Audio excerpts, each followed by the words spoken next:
San Juan Eudes. Libro, El reino de Jesús en las almas cristianas. Capítulo 10. Cuarto fundamento de la vida cristiana, la oración.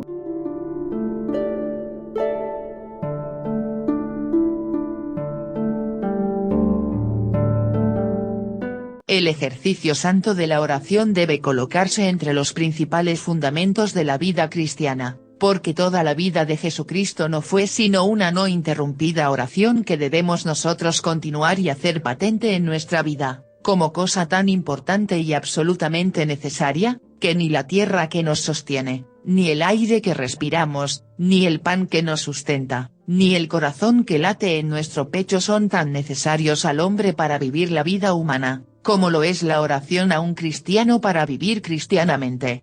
La razón es: 1. Porque la vida cristiana, llamada por el Hijo de Dios vida eterna, consiste en conocer y amar a Dios, Juan, capítulo 17, versículo 3, y esta divina ciencia se aprende en la oración. 2. Porque, por nosotros mismos nada somos, nada podemos, no tenemos sino pobreza y nada. De aquí que tengamos una grandísima necesidad de acudir a Dios a cada instante, por medio de la oración, para obtener de Él todo lo que nos falta. La oración es una elevación respetuosa y amorosa de nuestro espíritu y de nuestro corazón a Dios. Es un dulce entretenimiento, una santa comunicación y una divina conversación del alma cristiana con su Dios, en la que le considera y contempla en sus divinas perfecciones, en sus misterios y en sus obras, le adora, le bendice, le ama, le glorifica, se entrega a Él, se humilla ante Él a la vista de sus pecados e ingratitudes, le suplica que tenga con Él misericordia, aprende a hacerse semejante a Él imitando sus divinas virtudes y perfecciones, y, en fin, le pide cuanto necesita para servirle y amarle. La oración es una participación de la vida de los ángeles y de los santos, de la vida de Jesucristo y de su Santísima Madre, de la vida del mismo Dios y de las tres divinas personas. Porque la vida de los ángeles, de los santos, de Jesucristo y de su Santísima Madre no es otra cosa que un continuo ejercicio de oración y de contemplación, estando, como están, sin cesar ocupados en contemplar, glorificar y amar a Dios, y en pedirle para nosotros las cosas que necesitamos. Y la vida de las tres personas divinas es una vida empleada eternamente en contemplarse, glorificarse y amarse las unas a las otras, que es lo que primera y principalmente se hace en la oración. La oración es la felicidad perfecta, la dicha soberana y el verdadero paraíso que cabe en la tierra, toda vez que por este divino ejercicio el alma cristiana se une a Dios, que es su centro, su fin y su soberano bien. En la oración el alma posee a Dios y es de Él poseída, en ella le da cuenta de sus deberes, le rinde sus homenajes, sus adoraciones, sus amores, recibe de Él sus luces, sus bendiciones y mil testimonios del excesivo amor que por ella tiene. En ella, en fin, tiene Dios en nosotros sus delicias, según esta su palabra: mis delicias son estar con los hijos de los hombres. Proverbios, capítulo 8, versículo 31, y nos hace conocer por experiencia que las verdaderas delicias y los perfectos goces están en Dios y que 100 y aún 1000 años de los falsos placeres del mundo no equivalen a un momento de las verdaderas dulzuras que Dios hace gustar a las almas que ponen todo su contento en tratar con Él, por medio de la santa oración. Es, en fin, la oración la acción y ocupación más digna, noble y elevada, la más grande e importante en la que podéis emplearos, puesto que es ocupación y empleo continuo de ángeles y santos, de la Santísima Virgen, de Jesucristo y de las tres santas personas durante toda la eternidad, ocupación que ha de ser nuestro ejercicio perpetuo en el cielo. Más aún es la verdadera y propia función del hombre y del cristianismo, puesto que el hombre no ha sido creado sino para Dios, para estar en compañía de Él, y el cristiano no está en la tierra sino para continuar lo que Jesucristo hizo, mientras estuvo en ella. Por todo esto, yo os exhorto cuanto puedo y os requiero con todo encarecimiento a cuantos leáis estas líneas, que, ya que nuestro amabilísimo Jesús se digna tener sus delicias en estar y conversar con nosotros por medio de la santa oración, no le privéis de este su contentamiento, probad, más bien, Cuánta verdad encierra lo que dice el Espíritu Santo, ni en su conversación tiene rastro de amargura, ni causa tedio su trato, sino antes bien consuelo y alegría. Sapienciales, capítulo 8, versículo 16. Mirad este negocio de la oración como el primero y principal, como el más necesario, urgente e importante de todos vuestros negocios, y libraos cuanto podáis de otros negocios menos necesarios, para que podáis dedicar a él el mayor tiempo posible, especialmente por la mañana, por la tarde y un poco antes de la comida, con algunos de los modos de orar que a continuación se exponen. Capítulo 11. Diversas maneras de orar y en primer lugar de la oración mental. Hay varias clases de oración, entre las cuales haré resaltar aquí 5 principales.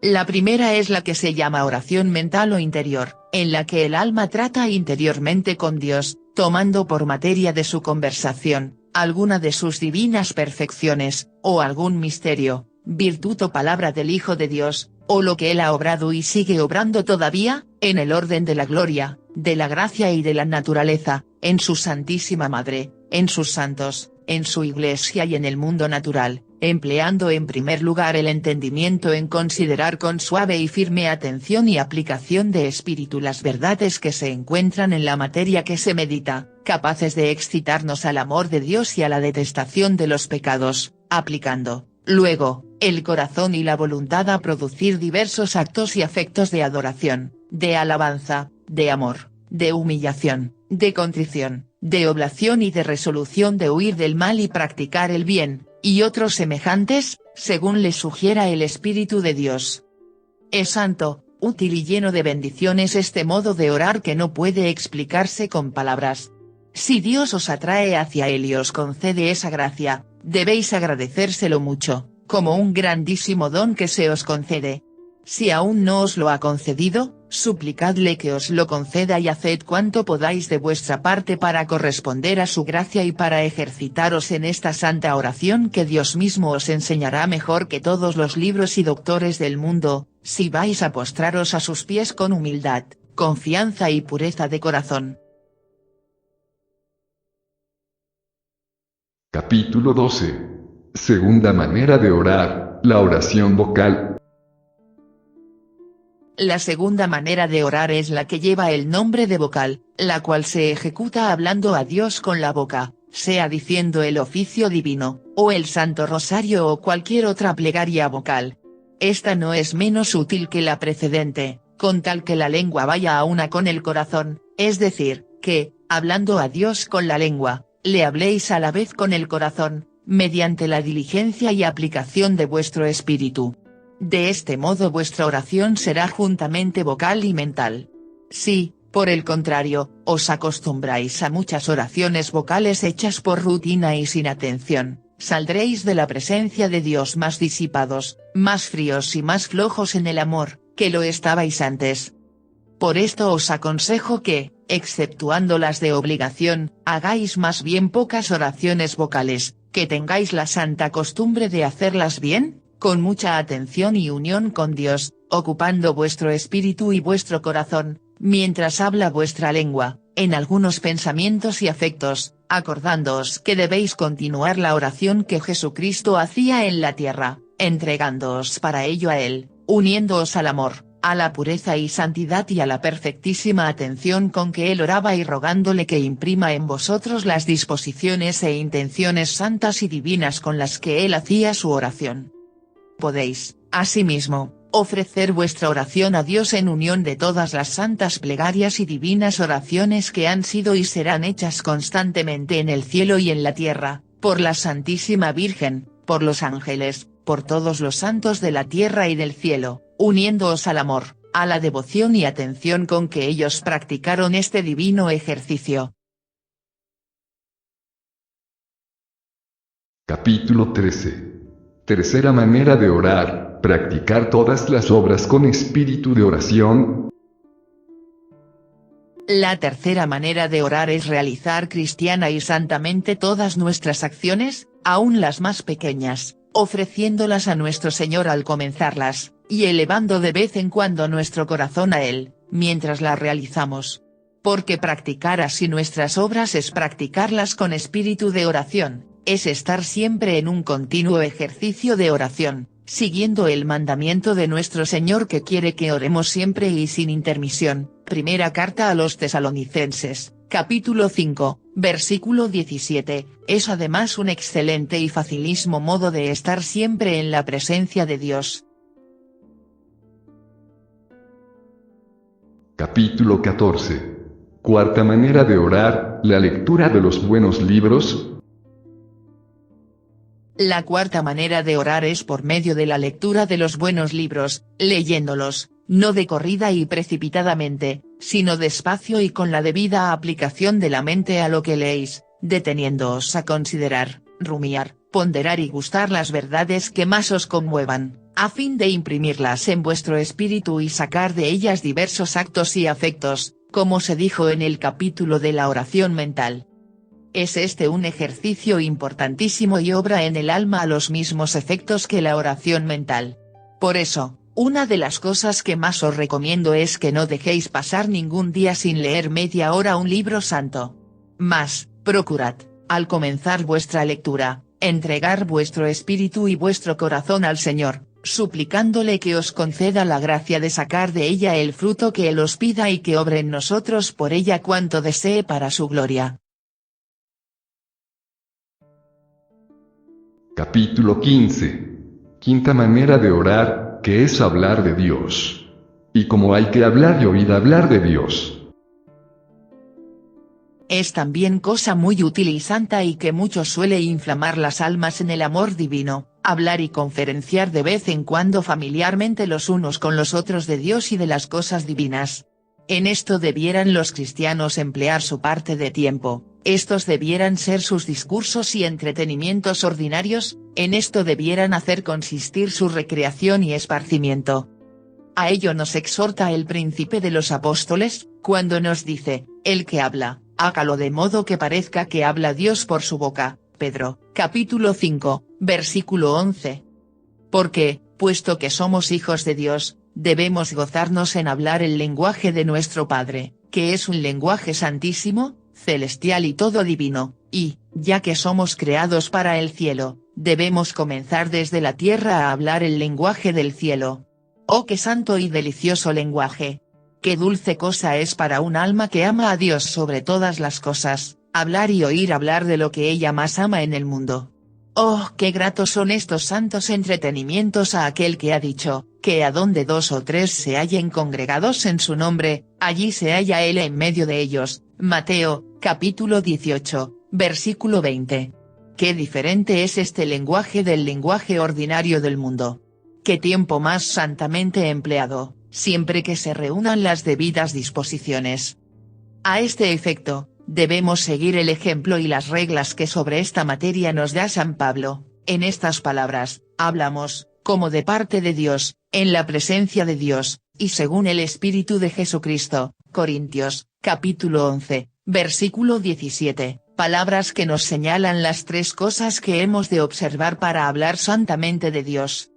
La primera es, que hemos de hablar como de parte de Dios, es decir, que hemos de sacar del corazón de Dios las cosas y palabras que tenemos que decir, entregándonos al Hijo de Dios, al dar comienzo a nuestras conversaciones espirituales a fin de que Él ponga en nuestra mente y en nuestra boca las ideas y palabras que hemos de decir, para así poder decirle lo que Él dijo a su Padre. Yo les di las palabras, oh doctrina que tú me diste. Juan, capítulo 17, versículo 8.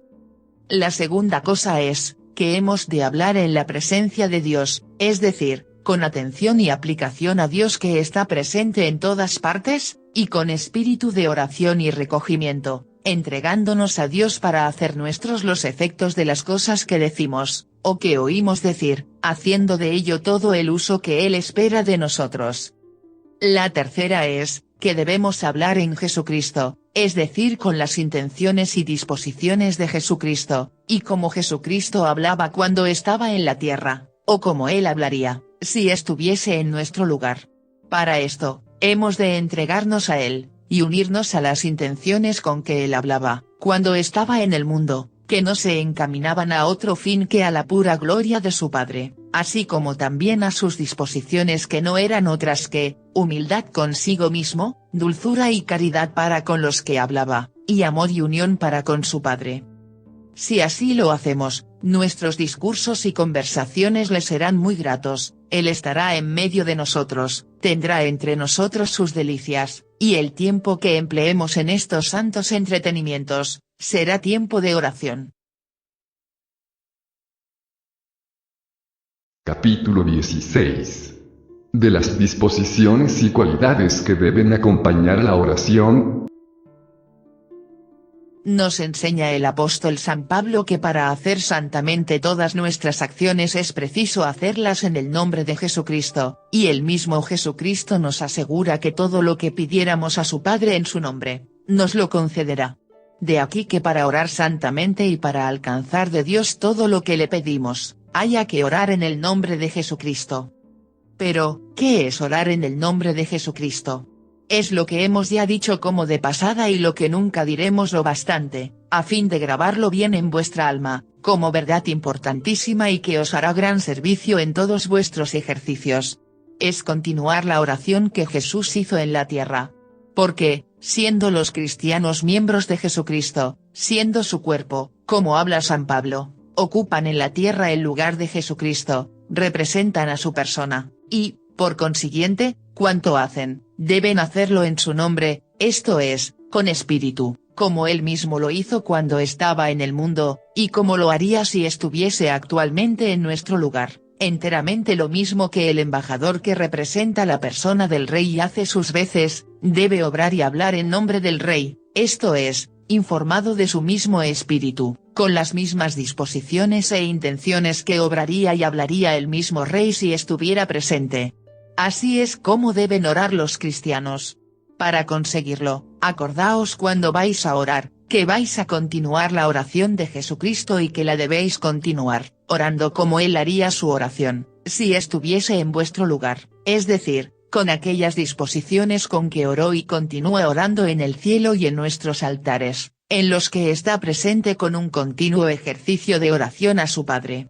A este fin, uníos al amor, a la humildad, a la pureza y santidad, a la atención y a todas las disposiciones e intenciones santas con que él ora. Ahora bien, entre estas disposiciones hay sobre todo 4 con las que él oró y nosotros debemos orar, si deseamos dar gloria a Dios con nuestra oración y alcanzar de Dios lo que le pedimos. 1. La primera disposición para la oración es, que debemos presentarnos delante de Dios con profunda humildad, reconociéndonos indignísimos de comparecer ante su presencia, de mirarle y de ser mirados y escuchados por él y que nosotros mismos no podemos tener pensamiento alguno bueno, ni realizar ningún acto que le sea agradable. Por esta razón, hemos de anonadarnos a sus pies, entregarnos a nuestro Señor Jesucristo y rogarle que Él nos anonade y permanezca entre nosotros, a fin de que sea Él quien ruegue y haga oración en nosotros, porque Él solo es digno de presentarse ante su Padre, para glorificarle y amarle y para obtener de Él cuanto le pide. Debemos, por consiguiente, pedir al Padre Eterno con completa confianza, todo lo que le pedimos en nombre de su Hijo, por los méritos de su Hijo, por su Hijo Jesús que está con nosotros. 2.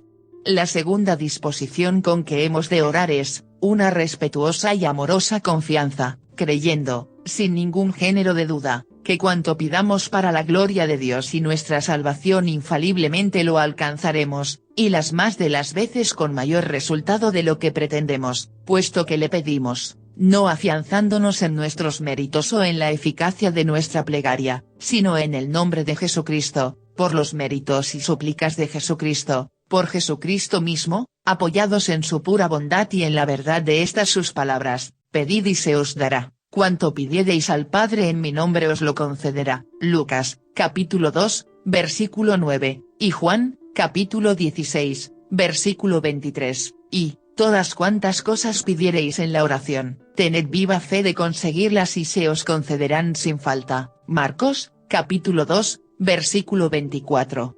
Porque, realmente, si Dios nos tratase conforme a nuestros méritos, nos arrojaría de su presencia y nos hundiría en el abismo, al presentarnos ante Él. Por esto, cuando nos concede alguna gracia, no hemos de pensar que se nos concede a nosotros o por nuestra súplica, sino que todo cuanto Él da, lo da a su Hijo Jesucristo y por la eficacia de sus méritos y oraciones. 3. La tercera disposición es, la pureza de intención, protestando ante nuestro Señor, al comenzar la oración, que renunciamos a toda curiosidad de espíritu, a todo amor propio y que queremos practicar la oración, no por nuestra propia satisfacción y consuelo, sino buscando exclusivamente su gloria y su agrado, ya que Él se ha dignado, del mismo modo, cifrar sus delicias en tratar y conversar con nosotros, protestando asimismo que en cuanto le pedimos queremos que todo ello vaya encaminado a este mismo fin. 4. La cuarta disposición que ha de acompañar a la perfecta oración debe ser, la perseverancia. Si deseáis glorificar a Dios con la oración, y alcanzar de su bondad cuanto le pedís, es preciso perseverar con fidelidad en este divino ejercicio. Son muchas las cosas que pedimos a Dios y no las alcanzamos, ni con una ni con tres peticiones, y es que quiere que le pidamos muchas veces buscando Él por este medio que nos mantengamos en la humildad, en el desprecio de nosotros mismos, y en el aprecio de sus gracias y agradándose en abandonarnos largo tiempo en un asunto que nos obligue a ir a Él, para, de este modo, poder estar frecuentemente, nosotros con Él y Él con nosotros. Hasta tal punto nos ama, y tan cierta cosa es que tiene sus delicias en estar con nosotros. Finalmente, y como complemento de toda santa disposición, cuando comencéis vuestra oración, entregad generosamente vuestro espíritu y vuestro corazón a Jesús y a su divino espíritu, rogándole que ponga en vuestra mente y en vuestro corazón los pensamientos, sentimientos y afectos que Él desee, abandonándoos completamente a su santa dirección, para que os dirija como a Él le parezca en este divino ejercicio y esperando confiadamente en su inmensa bondad que os dirigirá como más os convenga y que os concederá cuanto le pidáis, o en la medida que le pedís, o sobre todos esos vuestros deseos.